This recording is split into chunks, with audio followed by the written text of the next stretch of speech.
Good morning, or depending on when you're watching this, good afternoon, good evening, or good night. My name is Ross, and as always told, I had a voice radio, so today I am bringing you a look at another brand new Pokémon GX that's coming in Burning Shadows. It is the debut of Necrozma, the very first time this legendary Pokémon from Sun and Moon will be available to use in the Pokémon Trading Card Game. And if you haven't gone and got him yet, well, he's available at the end of the game. Go take a look. I believe in you. You can find him. Now, the first thing to point out here is that he is a psychic Pokemon, which means that he can hit for weakness against stuff like Espeon GX and Garbodor, but like most psychic Pokemon at the moment, he has got a weakness to psychic, which means he's weak to Garbodor, and ladies and gentlemen, at the moment, that is just about the worst weakness you can have. It is very, very bad to be weak to Garbodor, and Necrozma both gives up 2 prizes and is weak to Garbodor. That's a little bit of a problem. Now, he has got 100 HP, and this can be extended with Fighting Fury Bout, although the recent release of Field Blower can get rid of that. But with weakness, that's about 90 HP. That is not good enough. The good news is there are some good things about Necrozma we can rely on. Firstly, he's got an awesome ability, which just gives him immunity from damage, from attacks, from colorless Pokemon. So basically, colourless Pokemon, now it's only damaged by the current translation, which is always subject to change when it's released in English, but by the current translation, it's only damage, so anything like special conditions, etc. will still be done. But it means he cannot be hurt by colourless Pokemon. Let's give you some examples. Mega Rayquaza. You stick a Necrozma in front of a Mega Rayquaza, and if they don't have a backup attacker, you win the game there and then. They have to concede, they have to scoop. Also Lugia EX, although Lugia EX unfortunately does have the same attack as Tapu Lele, and Tapu Lele is going to see a huge amount of play for the ability, so I think Lugia might be gone. And Tauros GX, which is seeing a fair amount of play. Now, there are a whole heap of problems with this ability. First of all, now if we take something like Araquanid, who's got immunity from fire Pokemon, you put this up against Volcanion and you've probably won the game, because Volcanion probably doesn't play any non-fire Pokemon.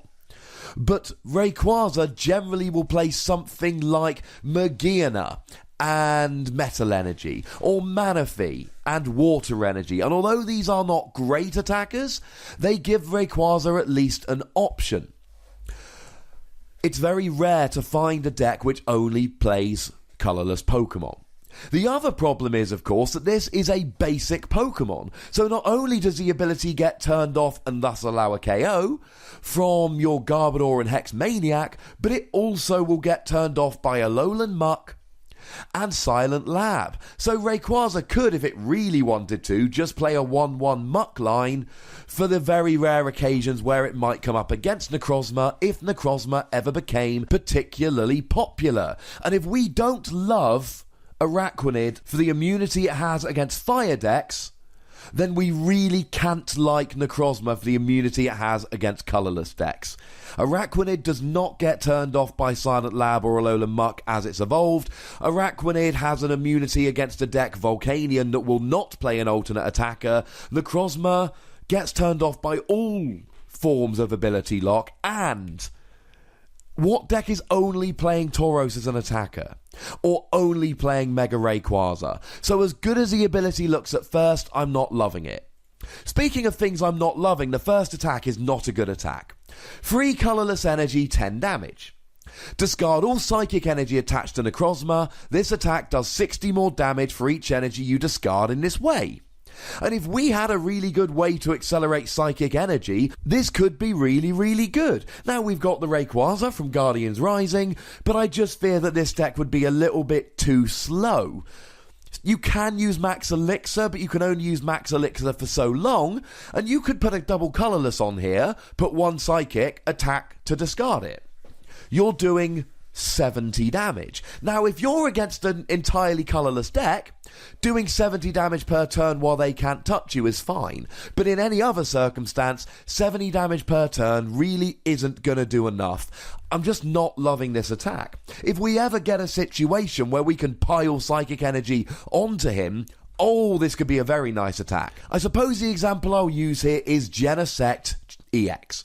When we had Bronzong and you could just pile energy on every turn, it was really good. It was a deck that saw a lot of play and a lot of success. The second Bronzong got rotated, no one played Genesect anymore.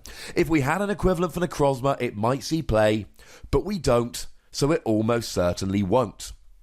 But I do like the GX attack, ladies and gentlemen. I like it an awful lot. Free Colorless energy, and don't forget we've got double Colorless and Max Elixir in play. 100 damage to each of your opponent's EX and GX Pokemon not affected by weakness, resistance or other effects on the defending Pokemon, which of course is important because Psychic would then KO Psychic weak Pokemon. Now, here, it's clearly 100 rather than 110 because of Shaman. If this hit for 110 and was an instant KO on every Shaman on your opponent's side of the field, it would be a very, very good attack. Unfortunately, it doesn't, but there's still a use. And essentially the use here is Ninja Boy. I don't love the weakness because of Garbodor, like I've said. I don't want to leave Necrozma out. Now you can just drop him by surprise, bench him, double Colorless energy, Max Elixir, pop him in the active.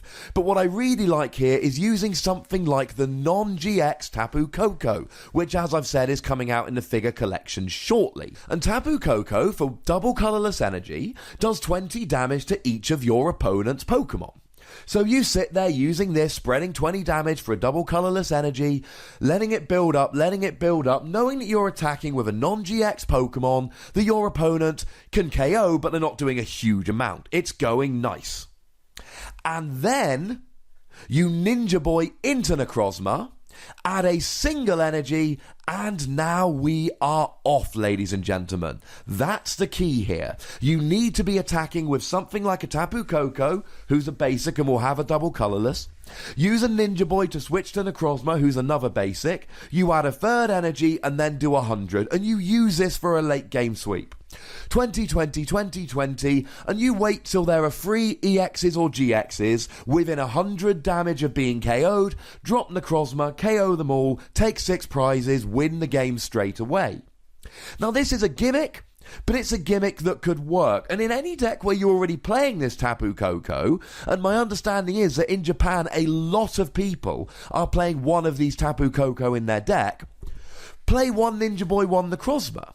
Because he can take any energy. You don't need to play anything else. One Ninja Boy, one Necrozma, and off you go. Now, starting with Necrozma is a bit of a pain, but you could always Ninja Boy out of him rather than into him. And in this situation, ladies and gentlemen, I like Necrozma very, very much indeed. Now, there's all kinds of problems. Say you're against a Garbodor deck, and they just don't have any GXs or EXs on the field, then this isn't going to work. So I don't think this is something in its own right. I think it's a tech to put in other decks to use as and when to win the game. I don't think you can make a deck out of Tapu Koko Necrozma. But I think you can make a deck out of something like Tapu Koko with Honchkrow and then add Necrozma in. One other thing I must point out is that this attack is not affected by weakness, resistance or any other effect on the defending Pokemon, which means that you're not hitting for weakness even against the active, but it means that you can go through certain Pokemon. So something like, for instance, a Jolteon that would usually have immunity against basic Pokemon after it attacked, would not get the immunity from the Necrozma here. And similarly, we've seen a whole host of safeguarding Pokemon in the past, and we're likely to get ones in the future which protect against GX Pokemon. Well, if they do, Necrozma's GX attack comes in and wins. Now remember, it is a GX attack, it's one per game, and once you use this, you cannot use a GX attack of any other Pokemon. I hate the weakness on Necrozma here. I really don't like the main attack. I think the ability is far too vulnerable to being played around. But as a one-off attack, after a Ninja Boy that will win the occasional game in a deck where you're already playing something like Tapu Koko, I really quite like it. I think Necrozma is the kind of Pokemon where you need one copy in your binder, and you know the rule, ladies and gentlemen. For all the problems that the WotC system has, there is one thing that does remain constant. If it's a free WOSSy card like Necrozma, you need a copy or two in your binder. Now, you know the deal, ladies and gentlemen. There is a comment section. Go nuts. Be nice. There are buttons to both like this video and subscribe to this channel. Might I suggest you use them both? Follow me on Twitter @TheWOSSy. And the most important thing, as always, is to look after yourselves until next time. Thank you very much for watching. My name's Ross, and you've been watching PTCG Radio.